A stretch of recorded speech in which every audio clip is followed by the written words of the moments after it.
Bienvenidos al canal de YouTube de Ediciones Rodio. Aquí encontrarás vídeos especializados en cada tema. Si te gusta nuestro contenido, no olvides suscribirte, darle a me gusta y comentar tu experiencia. Gracias por elegirnos en tu camino hacia el éxito. Recuerda que nuestros temarios también están disponibles en formato digital y papel. Para cualquier duda puedes escribirnos a info@edicionesrodio.com. Administrativos del Estado. Parte 2. Organización de oficinas públicas. Volumen 1. Ejercerán los poderes que les atribuye la normativa vigente, con la finalidad exclusiva para la que fueron otorgados, y evitarán toda acción que pueda poner en riesgo el interés público o el patrimonio de las administraciones. 5. No se implicarán en situaciones, actividades o intereses incompatibles con sus funciones y se abstendrán de intervenir en los asuntos en que concurra alguna causa que pueda afectar a su objetividad. 6. No aceptarán para sí regalos que superen los usos habituales, sociales o de cortesía, ni favores o servicios en condiciones ventajosas que puedan condicionar el desarrollo de sus funciones. En el caso de obsequios de una mayor relevancia institucional, se procederá a su incorporación al patrimonio de la administración pública correspondiente. 7. Desempeñarán sus funciones con transparencia. 8. Gestionarán, protegerán y conservarán adecuadamente los recursos públicos, que no podrán ser utilizados para actividades que no sean las permitidas por la normativa que sea de aplicación. 9. No se valdrán de su posición en la administración para obtener ventajas personales o materiales. Los principios establecidos en este artículo informarán la interpretación y aplicación del régimen sancionador regulado en este título. C. Infracciones y sanciones en materia de conflicto de intereses. El incumplimiento de las normas de incompatibilidades o de las que regulan las declaraciones que han de realizar las personas comprendidas en el ámbito de este título será sancionado de conformidad con lo dispuesto en la normativa en materia de conflictos de intereses de la Administración General del Estado y para el resto de administraciones de acuerdo con su propia normativa que resulte de aplicación. D. Infracciones en materia de gestión económico-presupuestaria. Constituyen infracciones muy graves las siguientes conductas cuando sean culpables. A. La incursión en alcance en la administración de los fondos públicos cuando la conducta no sea subsumible en ninguno de los tipos que se contemplan en las letras siguientes. B. La administración de los recursos y demás derechos de la hacienda pública sin sujeción a las disposiciones que regulan su liquidación, recaudación o ingreso en el Tesoro. C. Los compromisos de gastos, reconocimiento de obligaciones y ordenación de pagos sin crédito suficiente para realizarlos, o con infracción de lo dispuesto en la Ley 47/2003, de 26 de noviembre general presupuestaria, o en la de presupuestos u otra normativa presupuestaria que sea aplicable. D. La omisión del trámite de intervención previa de los gastos, obligaciones o pagos, cuando ésta resulte preceptiva, o del procedimiento de resolución de discrepancias frente a los reparos suspensivos de la intervención, regulado en la normativa presupuestaria. E. La ausencia de justificación de la inversión de los fondos a los que se refieren los artículos 78 y 79 de la Ley 47/2003, de 26 de noviembre, general presupuestaria, o en su caso, la normativa presupuestaria equivalente de las administraciones distintas de la General del Estado.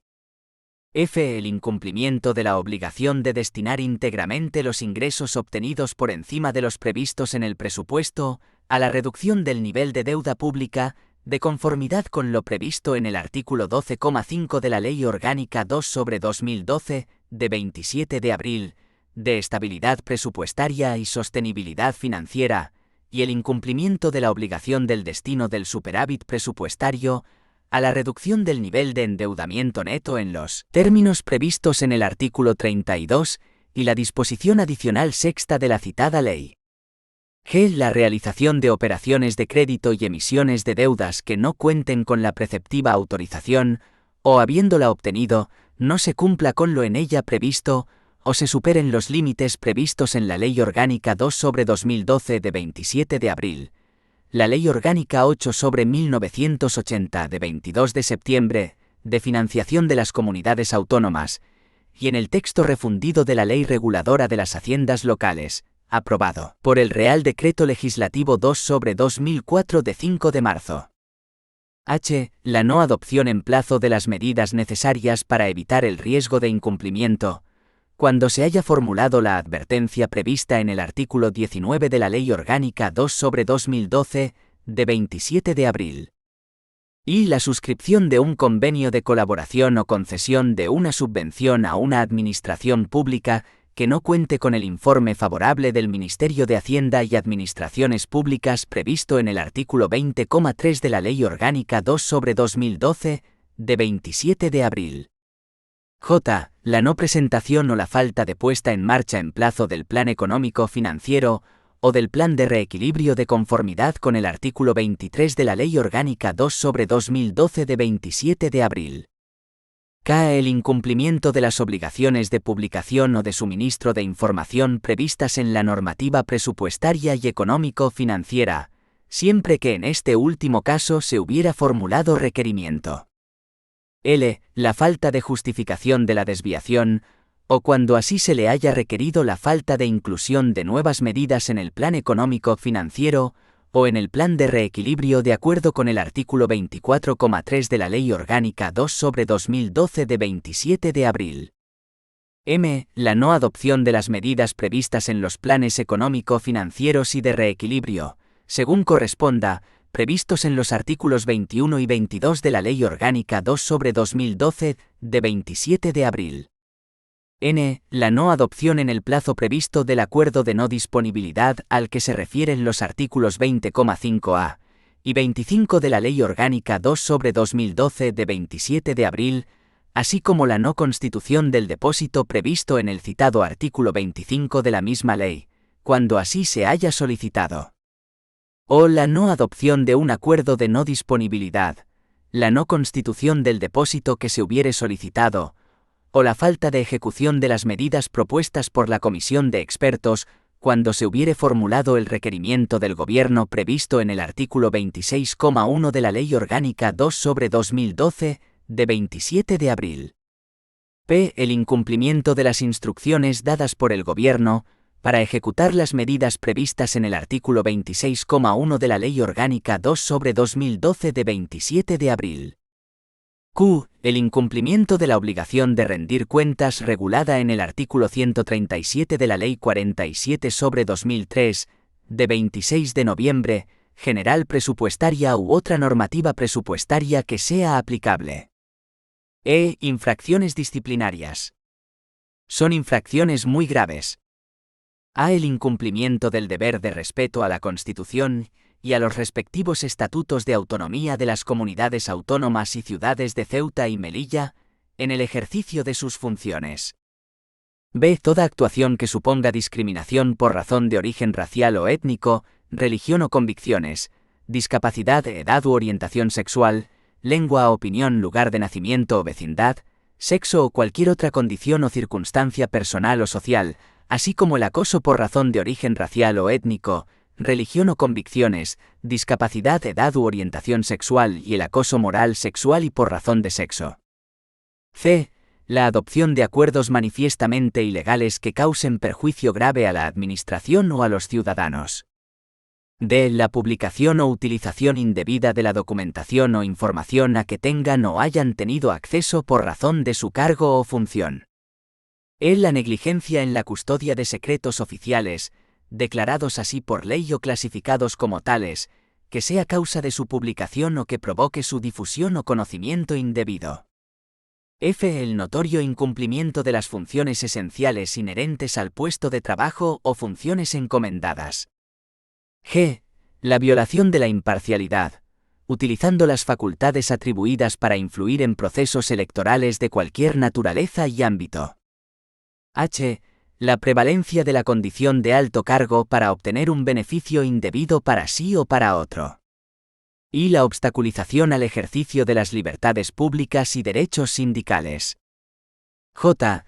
La realización de actos encaminados a coartar el libre ejercicio del derecho de huelga. K. El acoso laboral.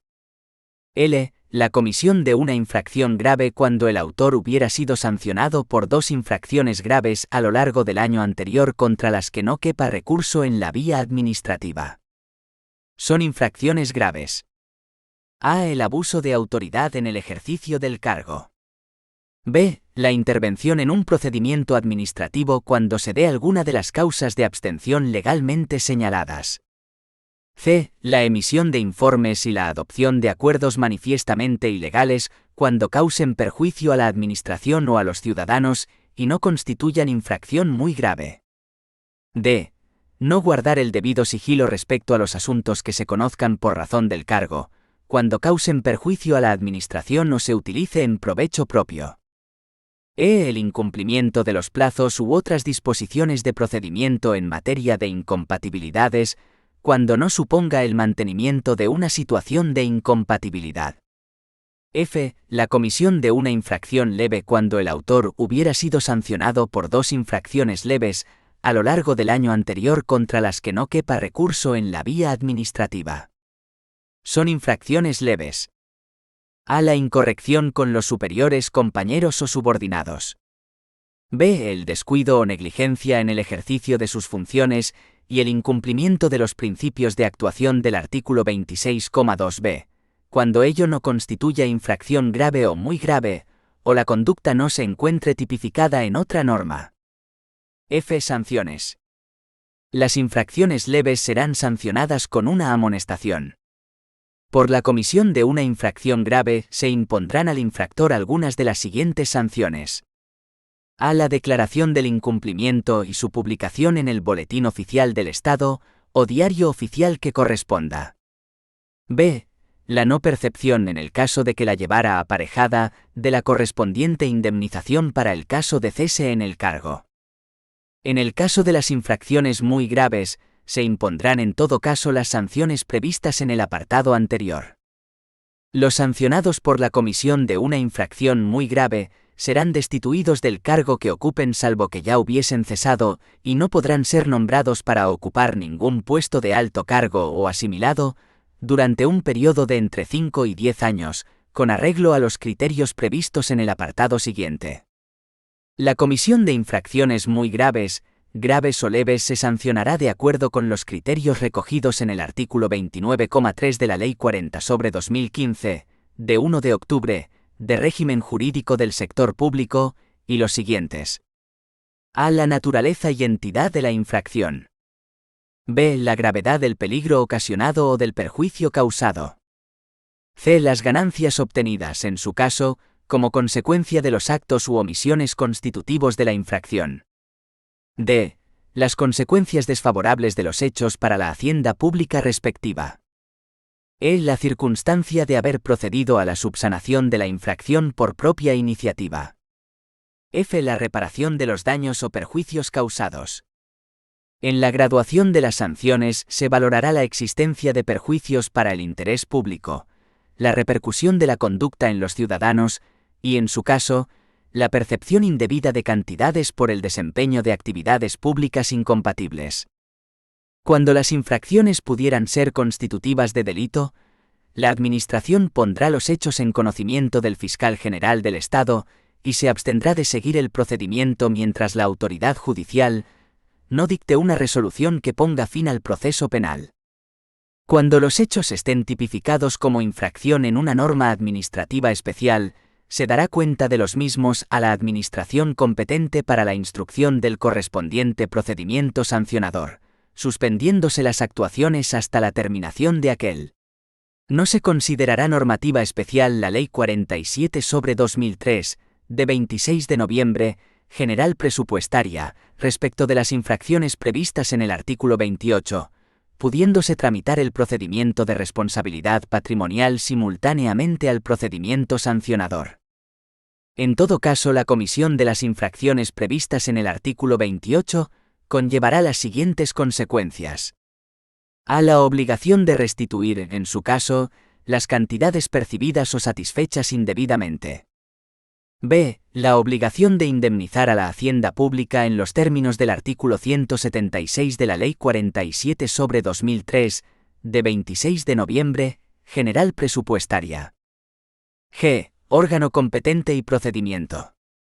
El procedimiento sancionador se iniciará de oficio, por acuerdo del órgano competente, bien por propia iniciativa o como consecuencia de orden superior, petición razonada de otros órganos o denuncia de los ciudadanos.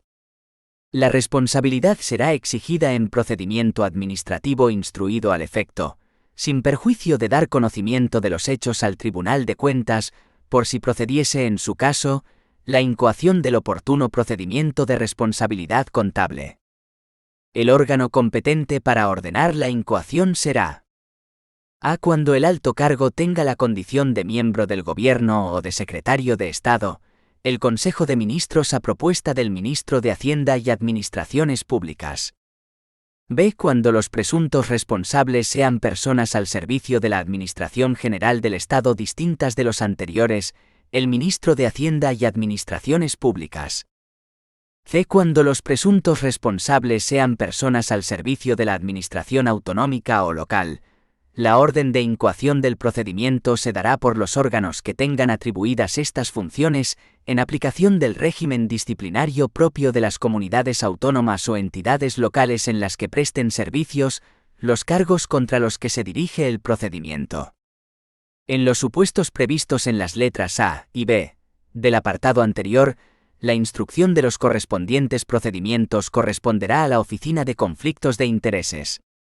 En el supuesto contemplado en el apartado C, la instrucción corresponderá al órgano competente en aplicación del régimen disciplinario propio de la comunidad autónoma o entidad local correspondiente. La competencia para la imposición de sanciones corresponderá a. Al Consejo de Ministros cuando el alto cargo tenga la condición de miembro del Gobierno o secretario de Estado. B. Al Ministro de Hacienda y Administraciones Públicas cuando el responsable sea un alto cargo de la Administración General del Estado. C. Cuando el procedimiento se dirija contra altos cargos de las comunidades autónomas o entidades locales, los órganos que tengan atribuidas estas funciones en aplicación del régimen disciplinario propio de administraciones en las que presten servicios, los cargos contra los que se dirige el procedimiento, o en su caso, el Consejo de Gobierno de la comunidad autónoma o el Pleno de la Junta de Gobierno de la entidad local de que se trate. Las resoluciones que se dicten en aplicación del procedimiento sancionador regulado en este título serán recurribles ante el orden jurisdiccional contencioso administrativo. H. Prescripción. El plazo de prescripción de las infracciones previstas en este título será de 5 años para las infracciones muy graves, 3 años para las graves y 1 año para las leves. Las sanciones impuestas por la Comisión de Infracciones muy graves prescribirán a los 5 años, las impuestas por infracciones graves a los 3 años, y las que sean consecuencia de la Comisión de Infracciones leves prescribirán en el plazo de 1 año. Para el cómputo de los plazos de prescripción regulados en los 2 apartados anteriores, así como para las causas de su interrupción, se estará a lo dispuesto en el artículo 30 de la Ley 40/2015 de 1 de octubre, de régimen jurídico del sector público. 1 de abril de 12. El Consejo de Transparencia y Buen Gobierno. Se crea el Consejo de Transparencia y Buen Gobierno como organismo público de los previstos en la disposición adicional 10ª de la Ley 6/1997, de 14 de abril, de organización y funcionamiento de la Administración General del Estado. Estará adscrito al Ministerio de Hacienda y Administraciones Públicas.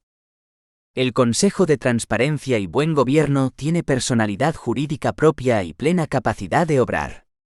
Actúa con autonomía y plena independencia en el cumplimiento de sus fines. A. Fines.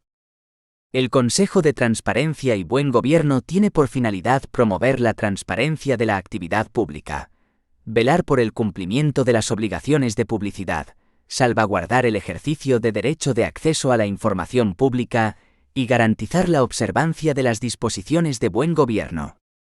B. Composición. El Consejo de Transparencia y Buen Gobierno estará compuesto por los siguientes órganos. A. La Comisión de Transparencia y Buen Gobierno. B. El presidente del Consejo de Transparencia y Buen Gobierno que lo será también de su comisión. C. Comisión de Transparencia y Buen Gobierno. La Comisión de Transparencia y Buen Gobierno ejercerá todas las competencias que le asigna esta ley, así como aquellas que les sean atribuidas en su normativa de desarrollo. Dicha comisión estará compuesta por A. El presidente. B. Un diputado. C. Un senador. D. Un representante del Tribunal de Cuentas. E. Un representante del Defensor del Pueblo. F. Un representante de la Agencia Española de Protección de Datos. G. Un representante de la Secretaría de Estado de Administraciones Públicas. H. Un representante de la Autoridad Independiente de Responsabilidad Fiscal. La condición de miembro de la Comisión del Consejo de Transparencia y Buen Gobierno no exigirá dedicación exclusiva ni dará derecho a remuneración, con excepción de lo previsto en el artículo siguiente. Al menos una vez al año, la Comisión de Transparencia y Buen Gobierno convocará a los representantes de los organismos que, con funciones similares a las desarrolladas por ella, hayan sido creados por las comunidades autónomas en ejercicio de sus competencias. A esta reunión podrá ser convocado un representante de la administración local propuesto por la Federación Española de Municipios y Provincias. D. Presidente del Consejo de Transparencia y Buen Gobierno.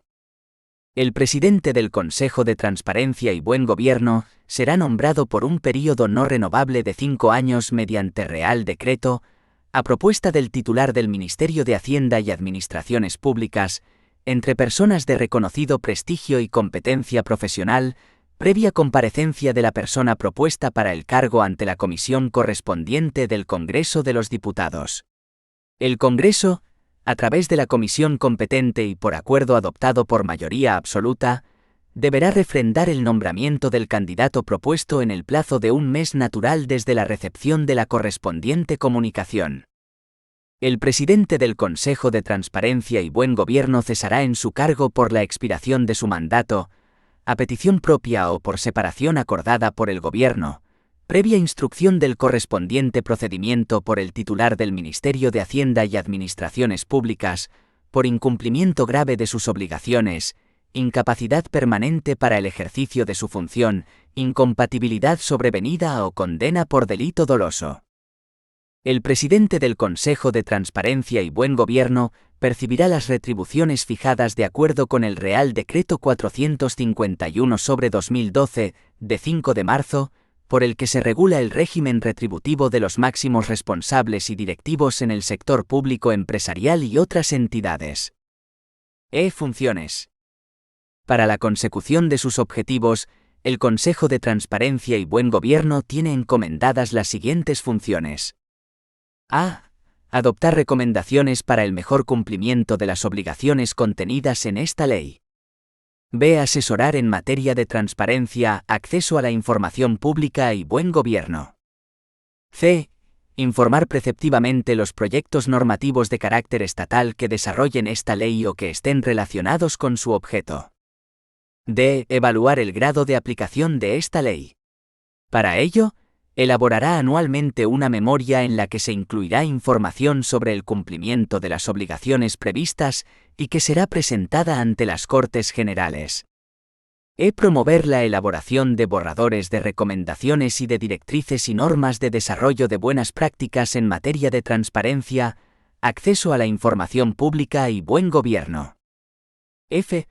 Promover actividades de formación y sensibilización para un mejor conocimiento de las materias reguladas por esta ley.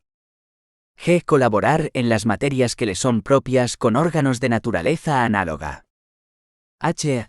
Aquellas otras que le sean atribuidas por norma de rango legal o reglamentario. El presidente del Consejo de Transparencia y Buen Gobierno ejercerá las siguientes funciones. A. Adoptar criterios de interpretación uniforme de las obligaciones contenidas en esta ley. B. Velar por el cumplimiento de las obligaciones de publicidad contenidas en el capítulo 2 del título I, de acuerdo con lo previsto en el artículo 9 de esta ley. C. Conocer de las reclamaciones que se presenten en aplicación del artículo 24 de esta ley. D. Responder las consultas que, con carácter facultativo, le plantin los órganos encargados de tramitar y resolver las solicitudes de acceso a la información.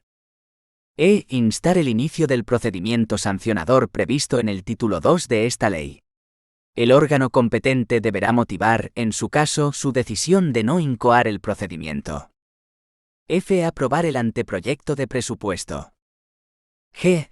Aquellas otras que le sean atribuidas por norma de rango legal o reglamentario. Régimen jurídico.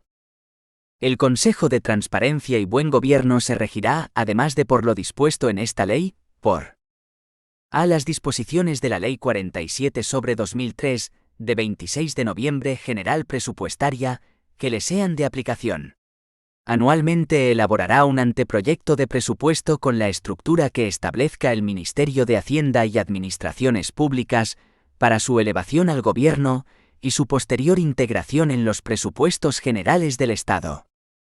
B. El Real Decreto Legislativo 3/2011, de 14 de noviembre, por el que se aprueba el texto refundido de la Ley de Contratos del Sector Público. C. La Ley 33/2003, de 3 de noviembre del Patrimonio de las Administraciones Públicas, y en lo no previsto en ella, por el derecho privado en sus adquisiciones patrimoniales. D. El Real Decreto Legislativo 5/2015, de 30 de octubre, por el que se aprueba el texto refundido de la Ley del Estatuto Básico del Empleado Público, y las demás normas aplicables al personal funcionario de la Administración General del Estado, en materia de medios personales. La Ley 40/2015 de 1 de octubre, de régimen jurídico del sector público, y por la normativa que le sea de aplicación, en lo no dispuesto por esta ley, cuando desarrolle sus funciones públicas. El Consejo de Ministros aprobará mediante Real Decreto el Estatuto del Consejo de Transparencia y Buen Gobierno, en el que se establecerá su organización, estructura, funcionamiento, así como todos los aspectos que sean necesarios para el cumplimiento de sus funciones. Con carácter general, los puestos de trabajo del Consejo de Transparencia y Buen Gobierno serán desempeñados por funcionarios públicos de acuerdo con lo establecido en el Real Decreto Legislativo 5/2015 de 30 de octubre, por el que se aprueba el texto refundido de la Ley del Estatuto Básico del Empleado Público, y las normas de función pública aplicables al personal funcionario de la Administración General del Estado. El personal laboral podrá desempeñar puestos de trabajo que se ajusten a la normativa de función pública de la Administración General del Estado. Asimismo, el personal que pase a prestar servicios en el Consejo de Transparencia y Buen Gobierno, mediante los procedimientos de provisión previstos en la Administración General del Estado, mantendrá la condición de personal funcionario o laboral, de acuerdo con la legislación aplicable. El Consejo de Transparencia y Buen Gobierno contará para el cumplimiento de sus fines con los siguientes bienes y medios económicos. A. Las asignaciones que se establezcan anualmente con cargos a los presupuestos generales del Estado. B. Los bienes y valores que constituyan su patrimonio, así como los productos y rentas del mismo. C. Cualesquiera otros que legalmente puedan serle atribuidos. G. Relaciones con las Cortes Generales. El Consejo de Transparencia y Buen Gobierno elevará anualmente a las Cortes Generales una memoria sobre el desarrollo de sus actividades y sobre el grado de cumplimiento de las disposiciones establecidas en esta ley. El presidente del Consejo de Transparencia y Buen Gobierno comparecerá ante la comisión correspondiente para dar cuenta de tal memoria, así como cuantas veces sea requerido para ello. 2. Atención de personas con discapacidad. Es el Real Decreto 366/2007, de 16 de marzo, por el que se establecen las condiciones de accesibilidad y no discriminación de las personas con discapacidad en sus relaciones con la Administración General del Estado. La Constitución española establece en su artículo 9,2 que corresponde a los poderes públicos promover las condiciones para que la libertad e igualdad de los individuos sean efectivas. A su vez, el art. 49 de la Constitución establece que los poderes públicos realizarán una política de previsión, tratamiento, rehabilitación e integración de los disminuidos físicos, sensoriales y psíquicos, a los que prestarán la atención especializada que requieran, y los ampararán especialmente para el disfrute de los derechos que este título otorga a todos los ciudadanos. Por su parte, la Ley 6/1997, de 14 de abril, de Organización y Funcionamiento de la Administración General del Estado, establece, entre los principios regulados en su artículo 4, que la actuación de la Administración General de Estado debe asegurar a los ciudadanos la efectividad de sus derechos cuando se relacionen con la Administración, y la continua mejora de los procedimientos, servicios y prestaciones públicas, de acuerdo con las políticas fijadas por el Gobierno y, teniendo en cuenta los recursos disponibles, determinando al respecto las prestaciones que proporcionan los servicios estatales, sus contenidos y los correspondientes estándares de calidad. Asimismo, este precepto dispone que la Administración General del Estado desarrollará su actividad y organizará las dependencias administrativas y, en particular, las oficinas periféricas, de manera que los ciudadanos puedan resolver sus asuntos, ser auxiliados en la redacción formal de documentos administrativos y recibir información de interés general por medios telefónicos, informáticos y telemáticos. Por todo ello, se hace necesario establecer, en el ámbito de la Administración General del Estado y de sus organismos públicos vinculados o dependientes, un conjunto de medidas que definan las condiciones de accesibilidad que habrán de reunir las oficinas y servicios de atención al ciudadano, al objeto de garantizar que la accesibilidad y no discriminación de las personas con discapacidad en sus relaciones con la Administración sea real y efectiva. A este objetivo responden las medidas aprobadas mediante Real Decreto 366/2007 de 16 de marzo, las cuales se estructuran en las siguientes áreas. Medidas de accesibilidad de las oficinas de atención al ciudadano. 1. Ubicación de las oficinas de atención al ciudadano. 2. Acceso a las oficinas de atención al ciudadano. 3. Recepción en las oficinas de atención al ciudadano. 4. Señalización interior de las oficinas. 5. Configuración de los puestos de atención. 6. Sistemas interactivos de información. 7. Elementos accesorios en las oficinas de atención al ciudadano. Medidas para garantizar la accesibilidad en relación con los impresos y documentos administrativos.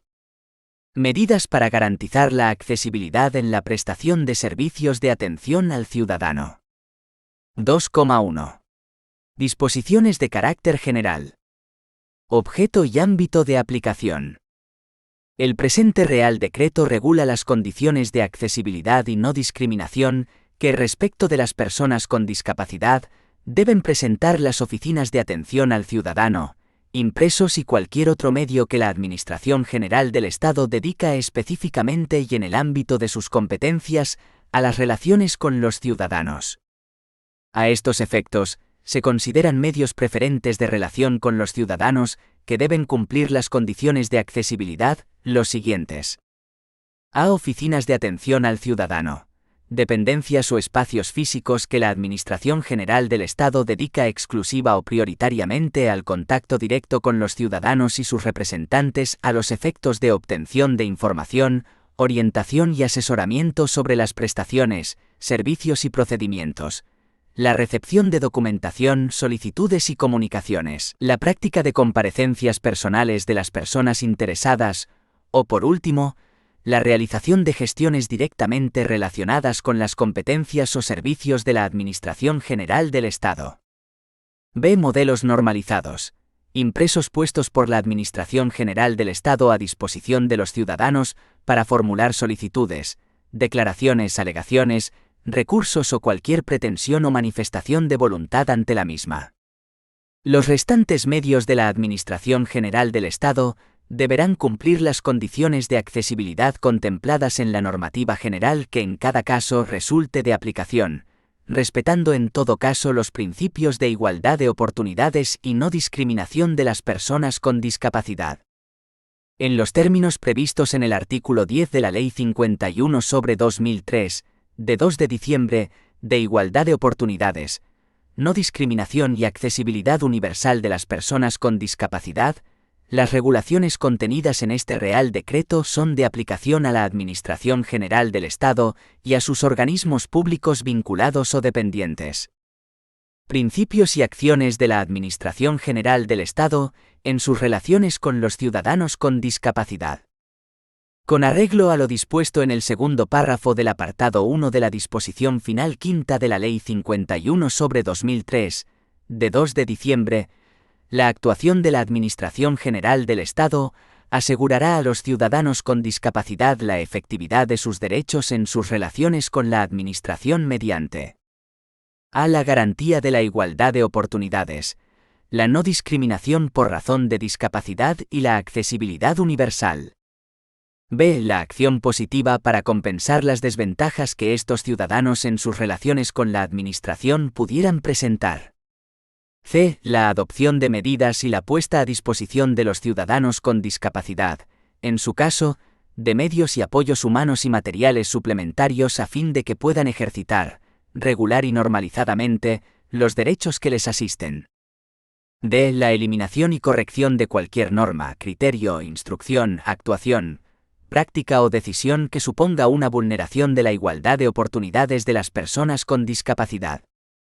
2,2. Accesibilidad en las oficinas de atención al ciudadano. 2.2,1. Determinación de las oficinas de atención al ciudadano. La Administración General del Estado, mediante resolución de la Secretaría General para la Administración Pública, previa consulta con los departamentos ministeriales afectados, determinará las oficinas que habrán de ajustarse a las condiciones de accesibilidad previstas en el Real Decreto 366/2007 de 16 de marzo y hará pública una relación de las mismas que estará permanentemente actualizada a disposición pública. 2.2,2. Ubicación de las oficinas de atención al ciudadano. La Administración General del Estado ubicará las oficinas de atención al ciudadano en entornos que garanticen el acceso de las personas con discapacidad. A los efectos de lo dispuesto en el apartado anterior, las decisiones sobre ubicación de estas oficinas tendrán en consideración las siguientes recomendaciones. A. Con carácter preferente y siempre que resulte posible, la oficina se ubicará en planta a nivel de la vía pública. En caso contrario, deberá disponer de rampas de acceso o ascensores con características que permitan su uso autónomo y seguro por personas con discapacidad. B. La oficina debe estar correctamente señalizada visualmente desde el exterior, de tal forma que sea fácilmente identificable.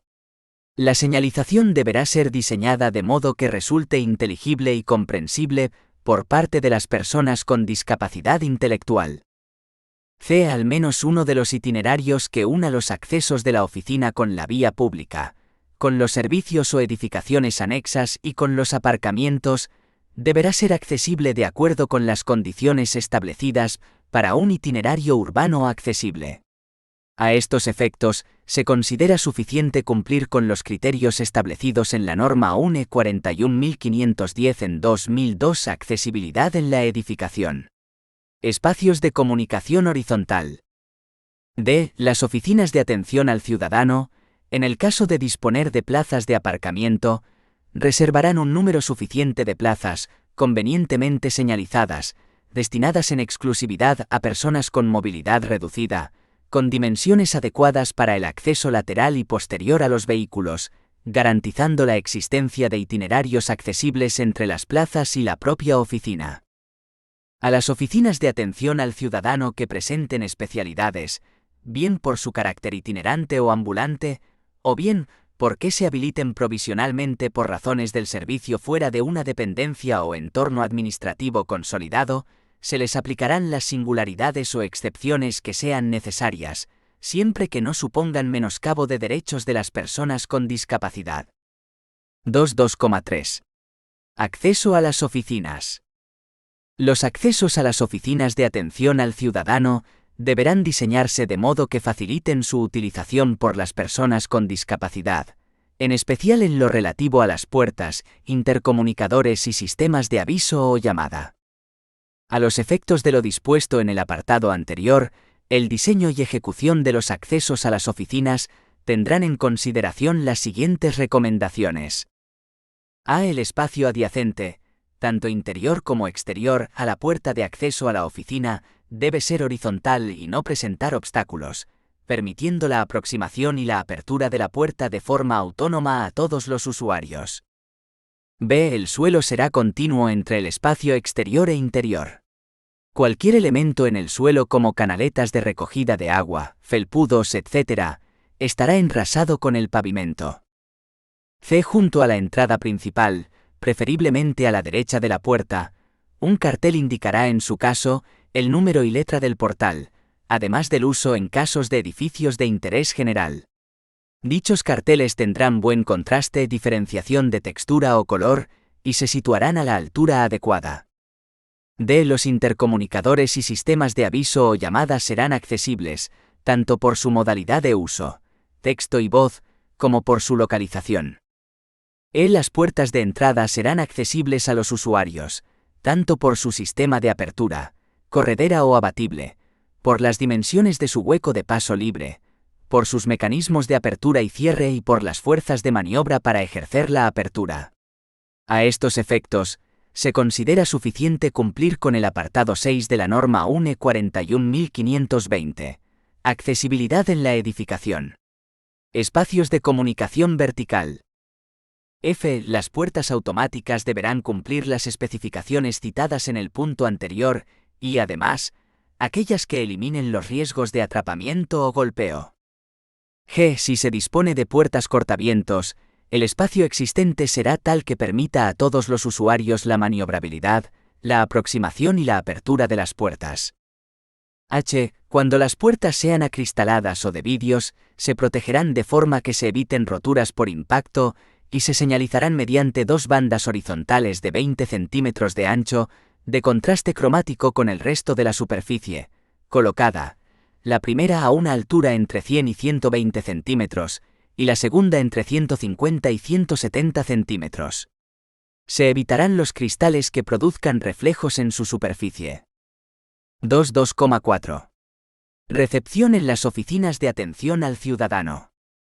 Las zonas y sistemas de recepción de las oficinas de atención al ciudadano, en particular los vestíbulos y sistemas de control de acceso y seguridad, deberán organizarse de modo que se garantice su utilización por las personas con discapacidad. A los efectos de lo dispuesto en el apartado anterior, en el diseño y ejecución de las zonas y sistemas de recepción en las oficinas se tendrán en consideración las siguientes recomendaciones. A. Los sistemas de control de acceso no supondrán obstáculo para la circulación de personas con problemas de deambulación o usuarias de sillas de ruedas, ni para la circulación de personas que utilicen otros dispositivos de ayuda a la movilidad como perros guía o de asistencia o bastón de movilidad. Tampoco deben interferir con dispositivos personales electromagnéticos tales como marcapasos y prótesis auditivas. B. Cuando el sistema de seguridad o control de acceso no tenga las dimensiones suficientes para permitir el paso a personas en silla de ruedas, se tendrán previstas medidas o medios alternativos para pasar este control, de forma que la persona permanezca con su ayuda técnica. C. Los sistemas de seguridad tienen que estar debidamente señalizados y ofrecer indicaciones precisas sobre qué se debe hacer en casos particulares, como sillas de ruedas, prótesis auditivas o marcapasos. D. El vestíbulo de recepción se organizará de forma que facilite la orientación a los usuarios. A estos efectos, se señalizarán visual y táctilmente los recorridos que den acceso a las diferentes zonas y usos del edificio, a los núcleos de comunicación vertical, además de los accesos y salidas del inmueble. Si la oficina estuviera dotada de zona de espera, esta contará con mobiliario concebido con arreglo a criterios de diseño para todos. 2.2,5. Señalización interior accesible.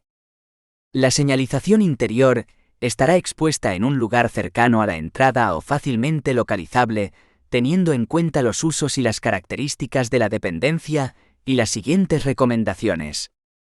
A. Los paneles de información gráfica, permanente o temporal, estarán situados paralelamente a la dirección de la marcha y siempre que sea posible, adyacentes a alguna pared o superficie, de tal forma que no queden ocultos por ningún obstáculo, ya sea concurrencia de personas, puertas abiertas o mobiliario o elementos ornamentales o decorativos. No se protegerán con cristales y siempre permitirán el acercamiento para poder interactuar con los mismos.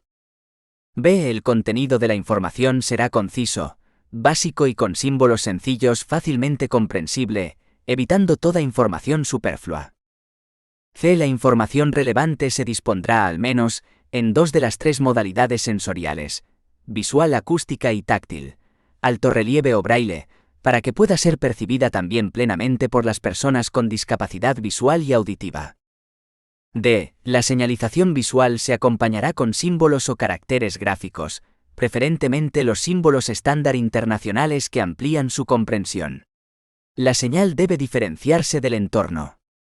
Se usarán los colores de mayor contraste entre figura y fondo en elementos como texto y soporte y paramento donde se ubica, puertas y picaportes, pasamanos y mecanismos, y las letras o números no deberán situarse sobre ilustraciones o fotografías que limitan el contraste y dificultan la discriminación.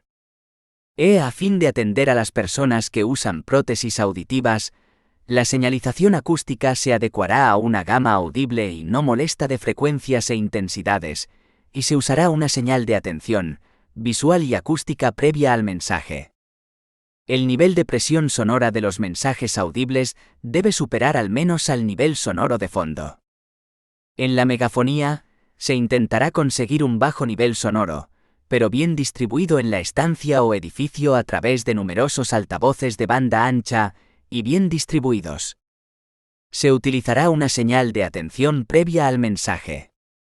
La megafonía estará acondicionada con los bucles de inducción magnética y amplificadores de campo magnético necesarios para posibilitar la mejor audición a personas usuarias de audífonos. Toda la información emitida por megafonía debe mostrarse también en paneles textuales bien visibles. F.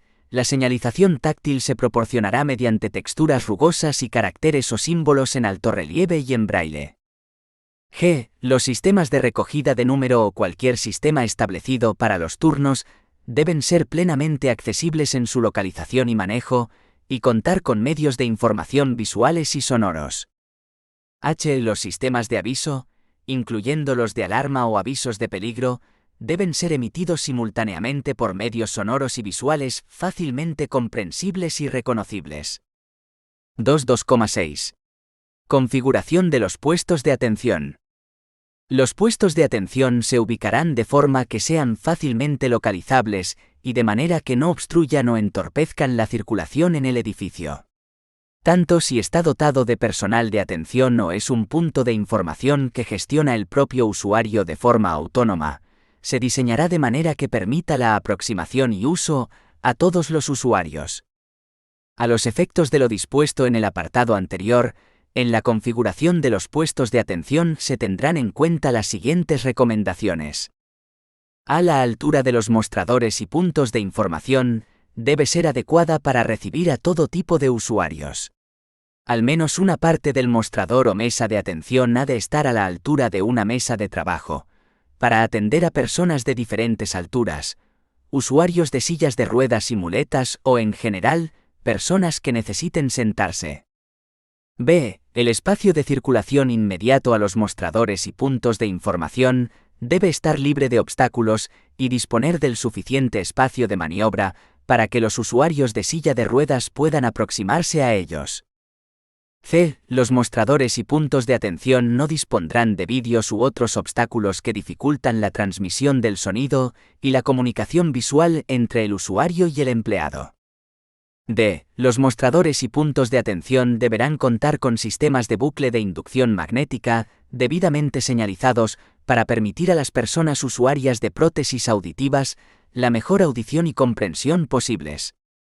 E. Los puntos con información telefónica, así como cualquier tipo de servicio de atención telefónica al ciudadano, estarán dotados con sistemas de telefonía de texto, de fax y de permitirlo técnicamente, de videotelefonía para facilitar la lectura labial. Asimismo, el personal deberá estar formado y conocer su correcta utilización. 2.2,7. Sistemas interactivos de información. Los puntos de información que no estén atendidos directamente por personal estarán dotados de sistemas de información complementaria, tales como paneles gráficos, sistemas audiovisuales y planos táctiles. A los efectos de lo dispuesto en el apartado anterior, en la configuración de los sistemas de información complementaria, se tendrán en cuenta las siguientes recomendaciones. A. Su ubicación será accesible y fácilmente localizable. B. Su altura y demás dimensiones deberán ser las adecuadas para un uso normalizado por todo tipo de personas con discapacidad. Deberá asegurarse su interacción regular con personas con dificultades de manipulación. C. Toda la información en formato texto debe estar también en modo sonoro. D. Toda la información sonora debe estar transcrita en formato texto. E. Los dispositivos audiovisuales que se empleen deben contar con sistemas de amplificación y mejora de la señal auditiva. F. Debe existir confirmación con mensajes sonoros de todas las acciones activadas. G. Los mandos, el teclado y los botones deberán estar adaptados con etiquetas o iconos de alto contraste, letras grandes, en alto relieve y braille. H. Las pantallas deben de ser antirreflectantes y tener buen contraste. I. La información debe ser clara, sin demasiadas opciones en una misma pantalla y permitir un dilatado tiempo de respuesta. J. Las pantallas táctiles tendrán un sistema alternativo de acceder a la información para todas las personas que lo precisen. Este sistema se basará en la verbalización de las distintas opciones de información y se activará mediante la pulsación de un área sensible al tacto situado en la parte inferior izquierda y etiquetado con la expresión «uso fácil», que una vez pulsada informará con breves instrucciones sobre cómo utilizar el sistema. 2.2.8. Elementos complementarios de accesibilidad en las oficinas de atención al ciudadano. Las oficinas de atención deberán contar al menos con un área higiénico-sanitaria accesible, para cuya configuración se tendrán en cuenta las características y especificaciones técnicas a las que se refiere la disposición final segunda de este Real Decreto. En la colocación del pavimento en las oficinas de atención se tendrán en consideración las características y especificaciones técnicas a las que se refiere la disposición final segunda de este Real Decreto. Los sistemas de seguridad contra incendios de los que dispongan las oficinas de atención seguirán los criterios y especificaciones técnicos a los que se refiere la disposición final segunda de este Real Decreto. 2.2.9. Excepciones. Las condiciones de accesibilidad y no discriminación establecidas en el presente capítulo podrán ser parcialmente exceptuadas cuando en el edificio en el que se ubique la oficina, o en su entorno, concurran circunstancias de infraestructura o protección del patrimonio que hagan su aplicación imposible material o económicamente. La Administración General del Estado, mediante resolución de la Secretaría General para la Administración Pública, establecerá las excepciones a las que se refiere el presente artículo. En todo caso, las circunstancias mencionadas en el apartado anterior deberán quedar reflejadas en la correspondiente resolución. Las excepciones a las que se refiere este artículo se atendrán en todo caso a los criterios expresados en la letra C, y en el antepenúltimo párrafo del artículo 7 de la Ley 51/2003, de 2 de diciembre, que define lo que se entiende por ajuste razonable y carga desproporcionada. 2.3. Condiciones de accesibilidad en los impresos y documentos. 2.3.1. Disponibilidad de documentos e impresos.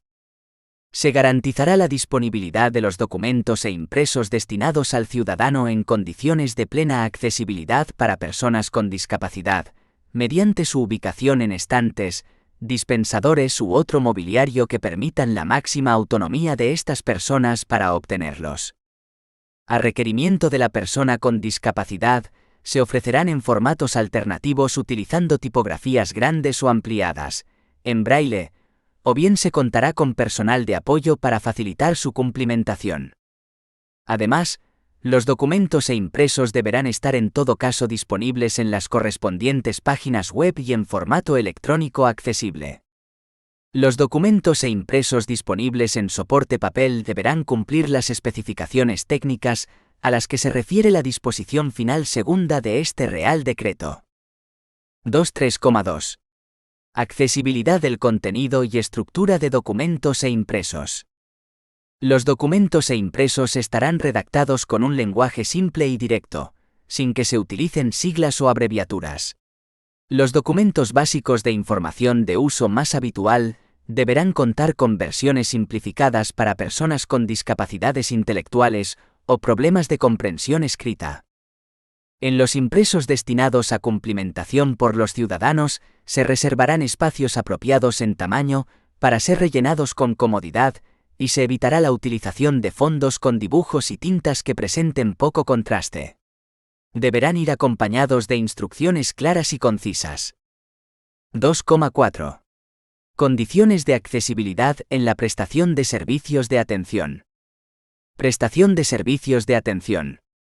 En la prestación de servicios verbales de atención al ciudadano, a través de interlocución personal presencial o por medio del canal telefónico o análogo, se seguirán las especificaciones técnicas de accesibilidad a los que se refiere la disposición final segunda de este Real Decreto. En la formación del personal de la Administración General del Estado encargado de la prestación de servicios de atención al ciudadano, se atenderá especialmente al conocimiento de las distintas discapacidades y sus consecuencias en el desarrollo de los servicios de atención, en el trato e interacción con las personas con discapacidad y en el uso de medios auxiliares facilitadores de dicho trato. 3. Reclamaciones. Quejas. 3,1. Normativa reguladora. Su regulación se contiene en el Road 951/2005, de 29 de julio, por el que se establece el marco general para la mejora de la calidad en la Administración General del Estado. 3,2. Programa de quejas y sugerencias. 3.2,1. Definición.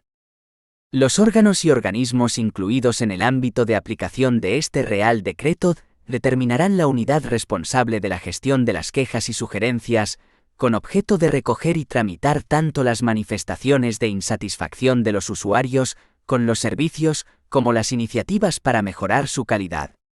Dicha unidad deberá, asimismo, ofrecer a los ciudadanos respuesta a sus quejas o sugerencias, informarles de las actuaciones realizadas y, en su caso, de las medidas adoptadas. 3.2,2. Presentación y tramitación de las quejas y sugerencias. La ubicación, dentro de cada órgano u organismo, de la unidad a la que se refiere el artículo anterior, se señalizará de forma visible y será la más accesible para su localización y utilización por los usuarios. Los usuarios podrán formular sus quejas o sugerencias presencialmente, por correo postal y por medios telemáticos. Las quejas y sugerencias presentadas por correo electrónico o a través de Internet deberán estar suscritas con la firma electrónica del interesado. Si las quejas o sugerencias se formulan presencialmente, el usuario cumplimentará y firmará el formulario o registro diseñado a tal efecto por el órgano u organismo al que vayan dirigidas. Los usuarios podrán, si así lo desean, ser auxiliados por los funcionarios responsables en la formulación de su queja o sugerencia. La Agencia Estatal de Evaluación de las Políticas Públicas y la Calidad de los Servicios definirá el contenido mínimo que debe constar en dichos formularios. Formuladas las quejas y sugerencias de los modos señalados en los apartados anteriores, los usuarios recibirán constancia de su presentación a través del medio que indiquen. Para identificar los motivos que originan las quejas y sugerencias y los aspectos a los que se refieren, las quejas y sugerencias se clasificarán de modo que suministren información relevante sobre la prestación y mejora del servicio. La clasificación se adaptará a la estructura básica de códigos que se determine al efecto. 3.2,3. Contestación. Recibida la queja o sugerencia, la unidad a la que se refiere el artículo 14 informará al interesado de las actuaciones realizadas en el plazo de 20 días hábiles. El transcurso de dicho plazo se podrá suspender en el caso de que deba requerirse al interesado, para que, en un plazo de 10 días hábiles, formule las aclaraciones necesarias para la correcta tramitación de la queja o sugerencia. Si, transcurrido el plazo establecido, no hubiera obtenido ninguna respuesta de la Administración, el ciudadano podrá dirigirse a la Inspección General de Servicios del departamento correspondiente para conocer los motivos de la falta de contestación y para que dicha inspección proponga, en su caso, a los órganos competentes la adopción de las medidas oportunas. 3.2.4. Actuaciones de las unidades responsables. La Inspección General de Servicios de cada departamento hará el seguimiento de las quejas y sugerencias relativas a los órganos, unidades y organismos de su ámbito, tanto centrales como periféricos. El seguimiento de las quejas y sugerencias de los servicios periféricos, integrados en las delegaciones y subdelegaciones del Gobierno, corresponderá a la Inspección General de Servicios del Ministerio de Administraciones Públicas. A estos efectos, la unidad a la que se refiere el artículo 14 remitirá a la Inspección General de Servicios de su respectivo ministerio, en el mes de enero de cada año, un informe global de las quejas y sugerencias recibidas en el año anterior, estructurado conforme a la clasificación prevista en el artículo 15,5 y en el que se incluirá una copia de las contestaciones dadas a las quejas y sugerencias. 3.2.5. Seguimiento. La información de seguimiento de las quejas y sugerencias recibidas, así como de las respuestas y medidas adoptadas, en su caso, se incorporará al informe conjunto de seguimiento de los programas de calidad que debe ser remitido por los subsecretarios de los departamentos y los titulares de los organismos públicos a la Secretaría General para la Administración Pública, dentro del primer semestre de cada año. 3.2.6. Efectos. Las quejas formuladas conforme a lo previsto en este Real Decreto no tendrán, en ningún caso, la calificación de recurso administrativo, ni su presentación interrumpirá los plazos establecidos en la normativa vigente. Estas quejas no condicionan, en modo alguno, el ejercicio de las restantes acciones o derechos que, de conformidad con la normativa reguladora de cada procedimiento, puedan ejercer aquellos que se consideren interesados en el procedimiento. 4. Peticiones. El derecho de petición se puede definir como la facultad que pertenece a toda persona de dirigirse a los poderes públicos para hacerles conocer un hecho o un estado de cosas y para reclamar su intervención. El derecho de petición se encuentra reconocido como derecho fundamental en el artículo 29 de la Constitución española. Así lo manifiesta el artículo 29. 1. Todos los españoles tendrán el derecho de petición individual y colectiva, por escrito, en la forma y con los efectos que determine la ley. 2. Los miembros de las fuerzas o institutos armados o de los cuerpos sometidos a disciplina militar podrán ejercer este derecho solo individualmente y con arreglo a lo dispuesto en su legislación específica. Dicho precepto remite a la ley la regulación del modo en que el mismo ha de ejercerse y los efectos que produce su ejercicio. Este desarrollo se contiene en la Ley Orgánica 4/2001, de 12 de noviembre, reguladora del derecho de petición. La regulación del ejercicio del derecho de petición debe caracterizarse por su sencillez y antiformalismo. Aunque se trata de un derecho que se ejercita siempre por escrito, se permite la utilización de cualquier medio, con especial atención al impulso de los de carácter electrónico, siempre que resulte acreditada la declaración de voluntad. 4,1. Titulares del derecho de petición. Toda persona natural o jurídica, prescindiendo de su nacionalidad, puede ejercer el derecho de petición, individual o colectivamente, sin que de su ejercicio pueda derivarse perjuicio alguno para el peticionario. No obstante, no resultarán exentos de responsabilidad quienes con ocasión del ejercicio del derecho de petición incurriesen en delito o falta. 4,2. Destinatarios. El derecho de petición podrá ejercerse ante cualquier institución pública, administración o autoridad, así como ante los órganos de dirección y administración de los organismos y entidades vinculados o dependientes de las administraciones públicas, respecto de las materias de su competencia, cualquiera que sea el ámbito territorial o funcional de ésta. 4,3. Objeto de las peticiones. Las peticiones podrán versar sobre cualquier asunto o materia comprendido en el ámbito de competencias del destinatario, con independencia de que afecten exclusivamente al peticionario o sean de interés colectivo o general. No son objeto de este derecho aquellas solicitudes, quejas o sugerencias para cuya satisfacción el ordenamiento jurídico establezca un procedimiento específico distinto al regulado en la ley. 4,4. Formalización. Las peticiones se formularán por escrito, pudiendo utilizarse cualquier medio, incluso de carácter electrónico, que permita acreditar su autenticidad, e incluirán necesariamente la identidad del solicitante, la nacionalidad si la tuviere, el lugar o el medio elegido para la práctica de notificaciones, el objeto y el destinatario de la petición. En el caso de peticiones colectivas, además de cumplir los requisitos anteriores, serán firmadas por todos los peticionarios, debiendo figurar junto a la firma de cada uno de ellos su nombre y apellidos. El peticionario podrá dar cuenta del ejercicio de su derecho a institución u órgano diferente de aquel ante quien dirigió la petición, remitiéndole copia del escrito sin otro efecto que el de su simple conocimiento. Los peticionarios podrán exigir la confidencialidad de sus datos. 4,5. Utilización de lenguas cooficiales. En el ámbito territorial de las comunidades autónomas cuyos estatutos establezcan la cooficialidad lingüística, los peticionarios tendrán derecho a formular sus peticiones a la Administración General del Estado o a los organismos públicos vinculados o dependientes de ella en cualquiera de las lenguas oficiales y a obtener respuesta en la lengua de su elección. En aquellas peticiones que se dirijan a las instituciones autonómicas y entidades locales, el uso de la lengua se ajustará a lo previsto en la legislación autonómica correspondiente. La institución, administración u órgano instructor deberá traducir al castellano los documentos, expedientes o partes de los mismos que deban surtir efectos fuera del territorio de la comunidad autónoma, y los documentos dirigidos a los interesados que así lo soliciten expresamente.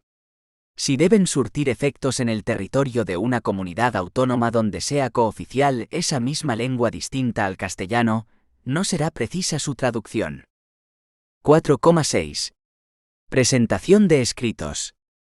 El escrito en que se deduzca la petición, y cualesquiera otros documentos y comunicaciones, podrán presentarse ante cualquier registro o dependencia admitida a estos efectos por la legislación reguladora del régimen jurídico de las administraciones públicas y del procedimiento administrativo común. La administración, institución pública o autoridad que reciba una petición acusará recibo de la misma y lo comunicará al interesado dentro de los 10 días siguientes a su recepción.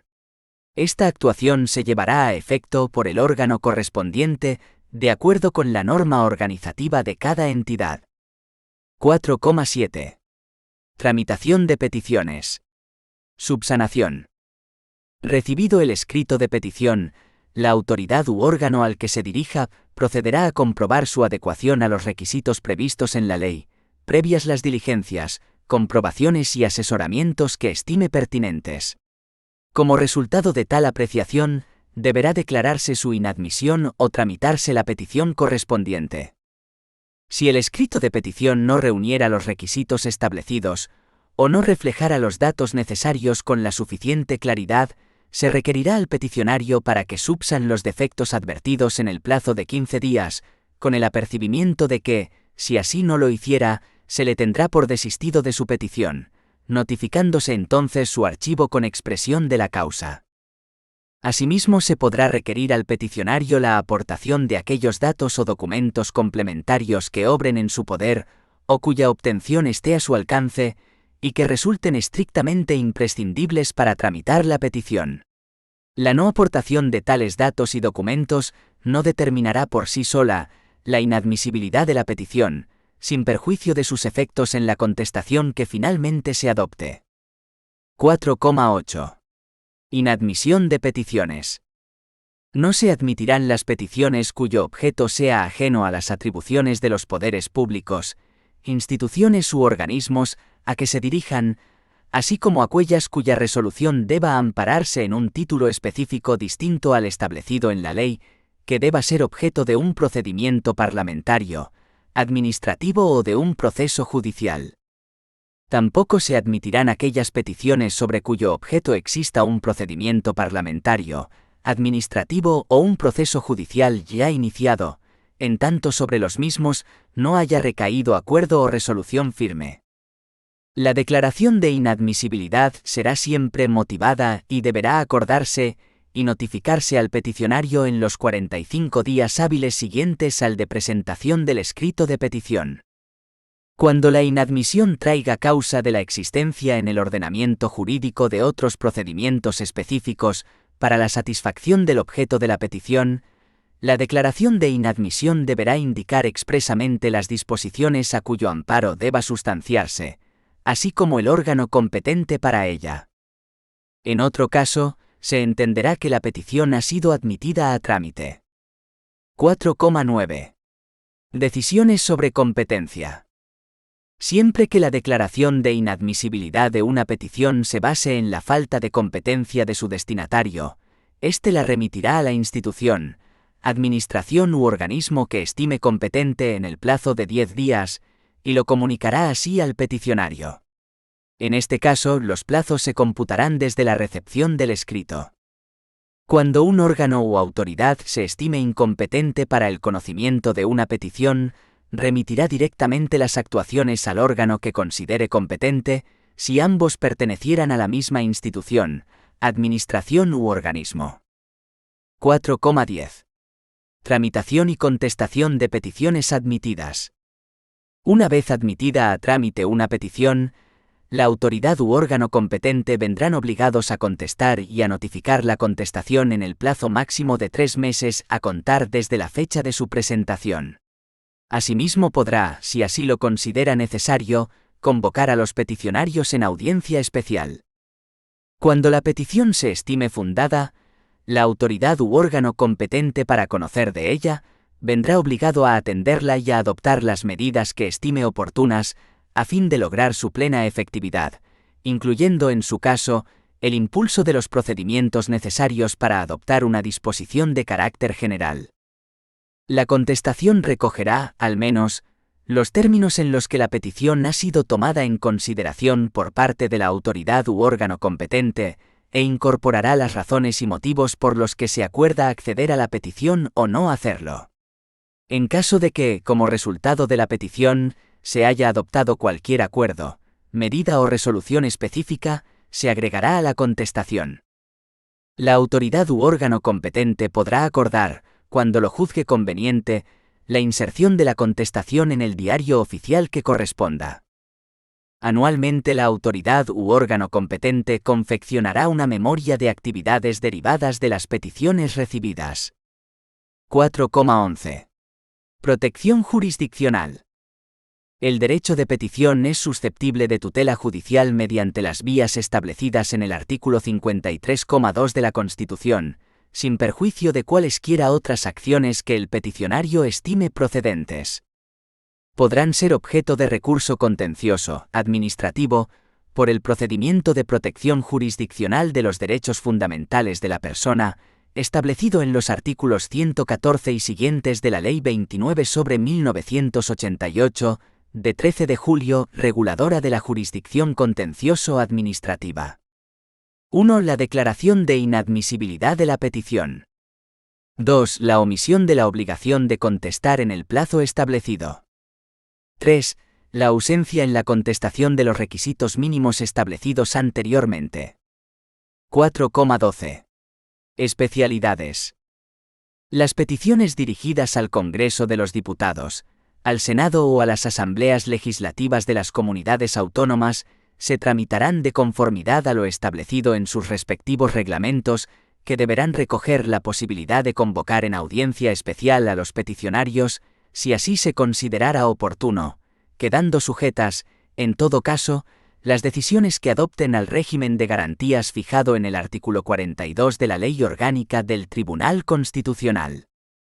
En los supuestos en que una iniciativa legislativa popular haya resultado inadmitida por no cumplir con todos los requisitos previstos en su normativa reguladora, a petición de sus firmantes, podrá convertirse en petición ante las cámaras, en los términos establecidos en sus respectivos reglamentos. Queda excluida de la aplicación de la ley el régimen de las quejas dirigidas al defensor del pueblo y a las instituciones autonómicas de naturaleza análoga, que se regirán por su legislación específica. Las peticiones formuladas por los internos en el ámbito regulado por la Ley Orgánica 1/1979, de 26 de septiembre, General Penitenciaria, se ajustarán a lo dispuesto en la misma. Resolución y comentarios a preguntas aparecidas en pruebas oficiales. De acuerdo con el artículo 12 de la Ley 19/2013, de 9 de diciembre, son titulares del derecho de acceso a la información pública. A. Solo los ciudadanos españoles. B. Solo los ciudadanos españoles y las personas jurídicas que tengan su sede en España. C. Solo las personas físicas. D. Todas las personas. Respuesta correcta, D. Justificación. El artículo 12 de la Ley 19/2013, de 9 de diciembre, de Transparencia, Acceso a la Información Pública y Buen Gobierno, señala que todas las personas tienen derecho a acceder a la información pública en los términos previstos en el artículo 105b de la Constitución española, desarrollados por esta ley. Asimismo, y en el ámbito de sus respectivas competencias, será de aplicación la correspondiente normativa autonómica.